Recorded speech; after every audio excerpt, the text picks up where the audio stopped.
Hello दोस्तों, स्वागत है आप सभी का हमारे चैनल प्रभु जी के ऑफिशियल में। तो दोस्तों, इस लेक्चर में हम जो है कि एसएससी में पूछे गए प्रीवियस ईयर में पीवाईक्यू क्वेश्चन का प्रैक्टिस करने वाले हैं और साथ में उस क्वेश्चन से रिलेटेड कुछ इम्पोर्टेंट पॉइंट्स भी देखेंगे। तो चलिए दोस्तों शुरू करते हैं। तो हमारा जो है कि पहला क्वेश्चन है कि शुंग वंश का संस्थापक कौन था जो अंतिम मौर्य सम्राट बृहद्रथ का सेनापति भी था। तो इसका आंसर हो जाएगा option number B. Option number B होगा इसका आंसर पुष्यमित्र शुंग। पुष्यमित्र शुंग आंसर हो जाएगा ऑप्शन नंबर बी। इससे रिलेटेड कुछ पॉइंट है उसको देख लेते हैं कि 185 ईसा पूर्व में बृहद्रथ की हत्या कर इस वंश की स्थापना की गई थी पुष्यमित्र शुंग के द्वारा। तो इसे ध्यान रखिएगा कि बृहद्रथ की हत्या करके 185 ईसा पूर्व में इस वंश की स्थापना की गई थी। अगला है कि पुष्यमित्र शुंग ने पाटलिपुत्र से विदिशा को स्थानांतरित किया था अपनी राजधानी। ये भी ध्यान रखिएगा कि पुष्यमित्र शुंग ने पाटलिपुत्र से विदिशा स्थानांतरित किया था अपनी राजधानी को। यहाँ पे इसे ध्यान रखना है। अगला पॉइंट है कि इन्होंने इंडो यूनान शासक मिनांडर को पराजित किया था। इसे ध्यान रखना है कि इन्होंने इंडो यूनान शासक मिनांडर को पराजित किया था। इसे ध्यान रखना है दोस्तों। तो हमारा जो है कि चलिए अगला क्वेश्चन है कि पुष्यमित्र शुंग के लिए अश्वमेध यज्ञ किसने संपन्न कराए थे। तो इसका आंसर हो जाएगा कि पुष्यमित्र शुंग के लिए अश्वमेध यज्ञ किसने संपन्न कराए थे। तो इसका आंसर हो जाएगा ऑप्शन नंबर सी, पतंजलि ने संपन्न कराए थे। इसका आंसर हो जाएगा ऑप्शन नंबर सी। चलिए दोस्तों, इससे रिलेटेड कुछ पॉइंट है कि पुष्यमित्र शुंग ने 2 बार यज्ञ करवाए थे। इसे ध्यान रखिएगा कि 2 बार यश अश्वमेध यज्ञ को पुष्यमित्र शुंग ने करवाया था। और पतंजलि की प्रसिद्ध व्याकरण ग्रंथ का नाम महाभाष्य है, या इसने महाभाष्य नामक ग्रंथ को लिखा था पतंजलि ने। इसे भी ध्यान रखना है। अगला है कि अयोध्या शिलालेख में पुष्यमित्र शुंग के यज्ञों का उल्लेख मिलता है। इसे ध्यान रखिएगा कि अयोध्या शिलालेख में पुष्यमित्र शुंग के यज्ञों का उल्लेख मिलता है। चलिए अगला क्वेश्चन है। इससे रिलेटेड दोस्तों, जिन भी दोस्तों ने अगर चैनल को सब्सक्राइब नहीं किया है तो इसी तरह के पीवाईक्यू क्वेश्चन को प्रैक्टिस करने के लिए आप हमारे चैनल को सब्सक्राइब करके हमारे साथ जुड़ सकते हैं। तो चलिए दोस्तों, अगला जो है कि शुंग वंश का अंतिम शासक कौन था जिसकी हत्या वासुदेव ने की थी। तो इसका आंसर हो जाएगा option number B, Devabhuti. Devabhuti जो है कि शुंग वंश का अंतिम शासक था जिसकी हत्या वासुदेव के द्वारा कर दी गई थी। अगला पॉइंट है कि 73 ईसा पूर्व में इसकी हत्या की गई थी वासुदेव के द्वारा। अगला है कि इसकी मृत्यु के बाद वासुदेव ने कन्नव वंश की स्थापना की। यानी कि इसकी जो देवभूति की मृत्यु के बाद है वासुदेव ने जो है कि कन्नव वंश की स्थापना की। इसे ध्यान रखिएगा। और अगला पॉइंट है कि शुंगों के तरह कन्नव भी ब्राह्मण थे। यह भी ध्यान रखिएगा कि कन्नव जो है कि ब्राह्मण वंश, ब्राह्मण जाति से थे। अगला क्वेश्चन है कि सिमुक ने किस अंतिम कन्नव शासक की हत्या कर सातवाहन वंश की स्थापना की। तो इसका आंसर हो जाएगा option number D, Susharma. Susharma की हत्या कर जो है कि उसने सातवाहन वंश की स्थापना की। इससे रिलेटेड पॉइंट देखते हैं कि 60 ईसा पूर्व में सिमुक ने सातवाहन वंश की स्थापना की। इसे ध्यान रखना है कि 60 ईसा पूर्व में सिमुक ने सातवाहन वंश की स्थापना की थी। इसे ध्यान रखना है दोस्तों। और अगला पॉइंट है कि सातवाहन को आंध्र वंश भी कहा जाता है। इसे एकदम ध्यान रखना है कि सातवाहन को आंध्र वंश भी कहा जाता है, क्योंकि ये सब जो है कि पॉइंट दोस्तों यह प्रीवियस ईयर में पूछे गए हैं। अगला है कि सातवाहन ने अपनी राजधानी को गोदावरी नदी के किनारे प्रतिष्ठान में स्थापित किया था। चलिए अब अगला क्वेश्चन देखते हैं कि प्रसिद्ध भरहुत स्तूप का निर्माण किस शासक के काल में हुआ था। तो प्रसिद्ध भरहुत स्तूप का निर्माण जो है कि यह किसके काल में हुआ था। तो पुष्यमित्र शुंग के काल में हुआ था। इसे ध्यान रखना है कि पुष्यमित्र शुंग के शासनकाल में हुआ था इसका निर्माण। अगला है कि यह मध्य प्रदेश के सतना जिला में स्थित है। तो अगर भरहूत स्तूप पूछेगा कि वह कहाँ स्थित है तो यह मध्य प्रदेश के सतना जिला में स्थित है, इसे ध्यान रखना है। अगला पॉइंट है कि यह लाल बलुआ पत्थर से बनी एक शुंग काल की उत्कृष्ट नमूना है, इसे ध्यान रखना है। और इसकी खोज 1873 में अलेक्जेंडर कनिंघम के द्वारा किया गया था, यह भी ध्यान रखिएगा, एकदम इम्पोर्टेंट है। तो चलिए अगला क्वेश्चन है कि किस वंश ने सर्वप्रथम ब्राह्मणों को कर मुक्त भूमि देने की प्रथा शुरू की? तो इसका आंसर हो जाएगा option number C. Option number C हो जाएगा सातवाहन वंश। सातवाहन वंश ने ब्राह्मणों को कर मुक्त देने की प्रथा को शुरू की। और यह जो है कि प्रथा शुरुआत में केवल धार्मिक कार्यों में के लिए दिया जाता था, जैसे कि अश्वमेध यज्ञ आदि के लिए इसे दिया जाता था। और यह जो है कि सतकर्णी प्रथम की रानी नागनिका से संबंधित था। यह किससे संबंधित था? तो यह अभिलेख जो है कि सतकर्णी प्रथम की रानी नागनिका से संबंधित था।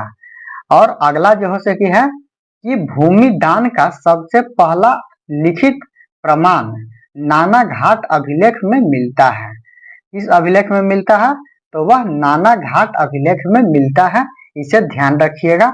और यह अभिलेख जो है कि सतकर्णी प्रथम की रानी नागनिका से संबंधित था, इसे भी ध्यान रखिएगा। और यह ध्यान रखिएगा भूमि दान का प्रथम उल्लेख जो है कि नाना घाट अभिलेख में मिलता है। अगला है कि सातवाहन शासकों द्वारा मुख्य रूप से किस धातु के सिक्के जारी किए गए थे? तो इसका आंसर हो जाएगा option number C. Option number C हो जाएगा कि मुख्य रूप से शीशे के सिक्के को जारी किया गया था। हालांकि उसके द्वारा और सिक्के भी थे जो कि जारी किए गए थे, लेकिन सर्वाधिक मात्रा में और मुख्य रूप से शीशा का सिक्का ही जारी किया गया था।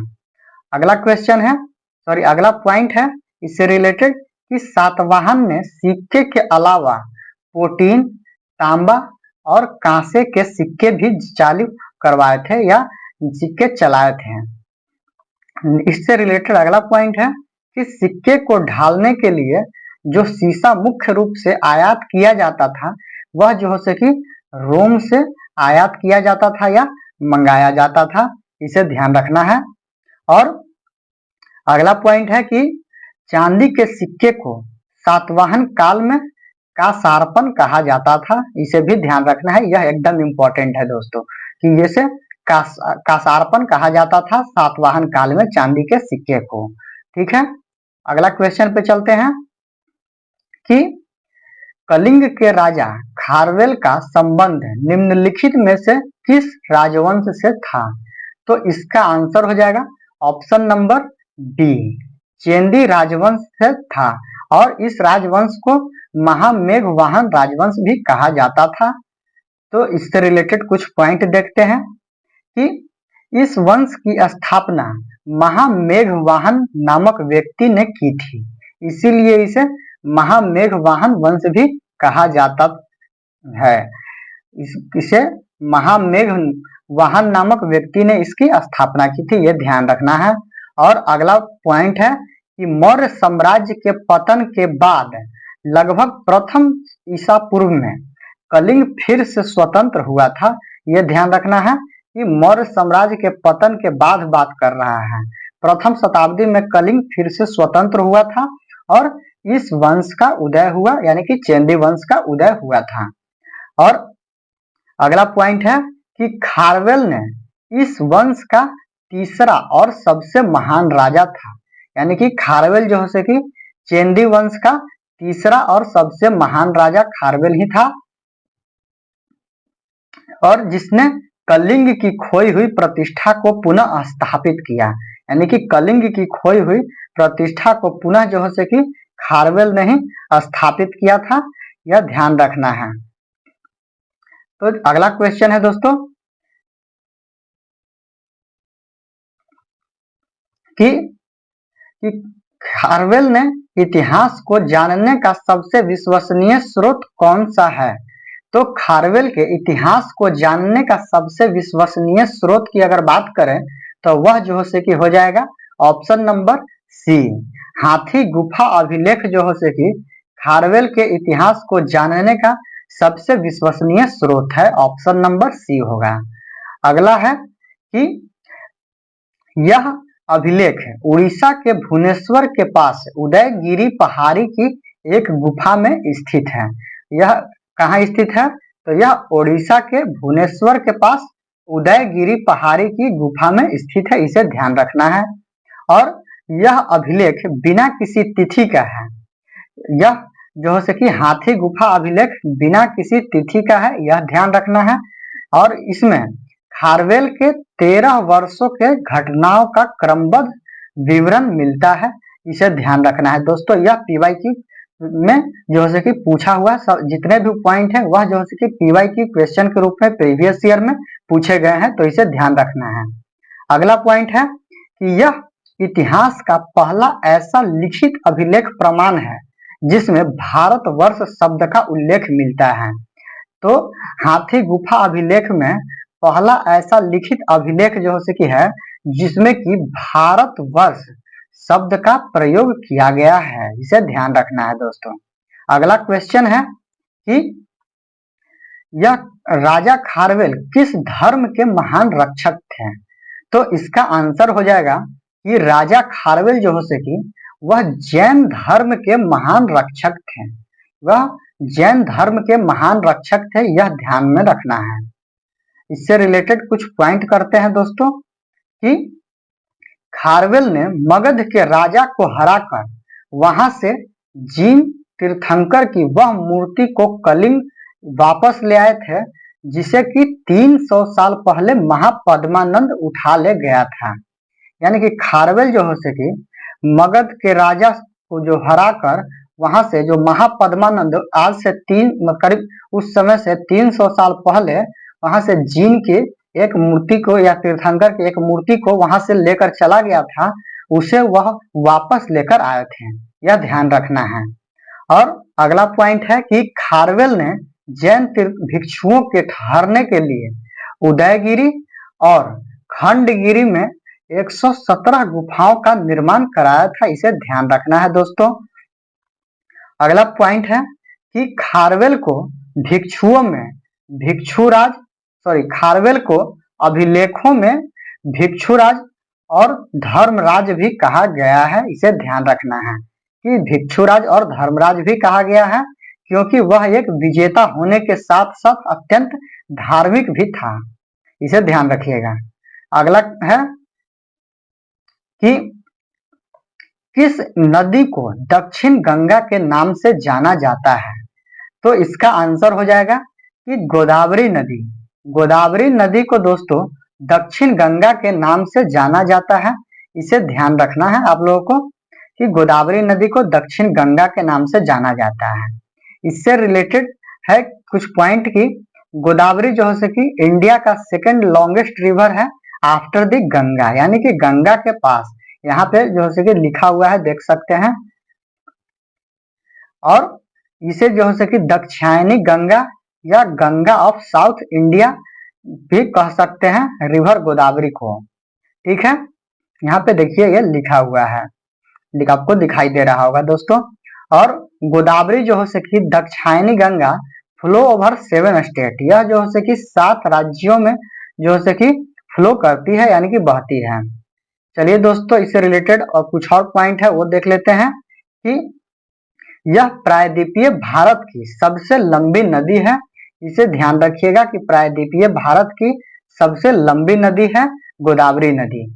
और इसका उद्गम जो है कि नासिक महाराष्ट्र के त्र्यंबकेश्वर में है, इसे ध्यान रखना है, यह इंपॉर्टेंट है दोस्तों।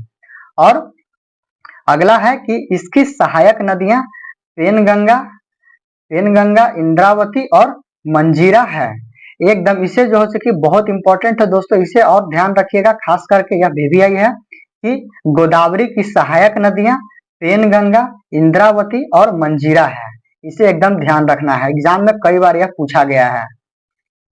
अगला है कि दूध की शुद्धता मापने के लिए किस उपकरण का उपयोग किया जाता है। तो इसका आंसर हो जाएगा कि लैक्टोमीटर का उपयोग किया जाता है। दूध की शुद्धता को मापने के लिए लैक्टोमीटर का उपयोग किया जाता है दोस्तों।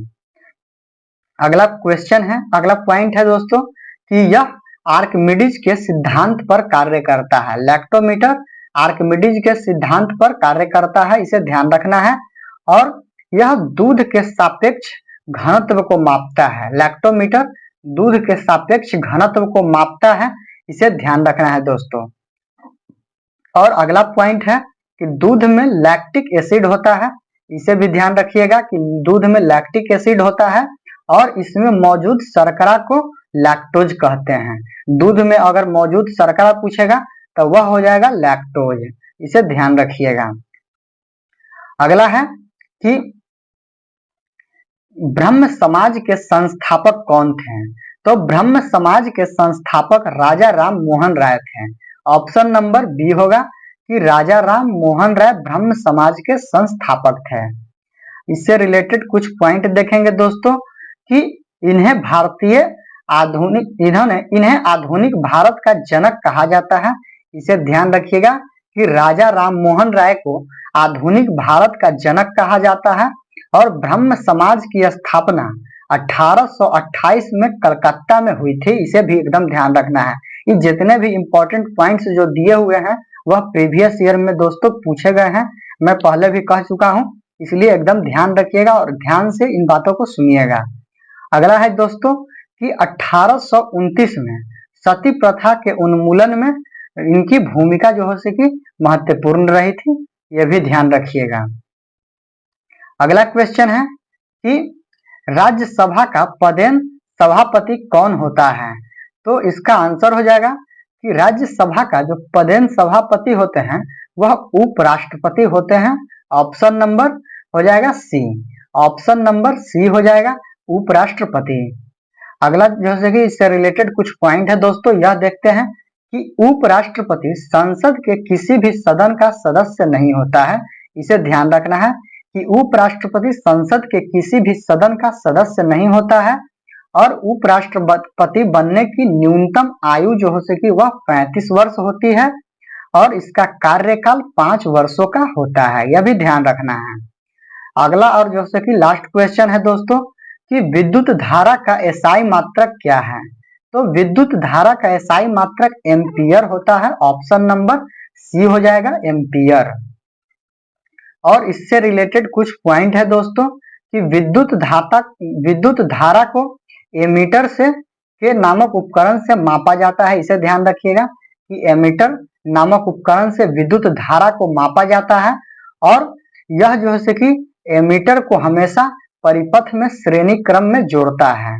एमीटर को हमेशा जो है कि श्रेणी क्रम में जोड़ा जाता है, यह ध्यान रखना है। और ओम विद्युत प्रतिरोध का मात्रक है। ओम जो है कि विद्युत प्रतिरोध का मात्रक है, इसे ध्यान रखना है। तो दोस्तों अगर वीडियो पसंद आए तो वीडियो को लाइक कीजिएगा और चैनल को सब्सक्राइब कीजिएगा इसी तरह के जीके जीएस प्रैक्टिस करने के लिए। तो दोस्तों मिलते हैं हम अपने अगले लेक्चर में, अगले प्रैक्टिस सेट में। धन्यवाद।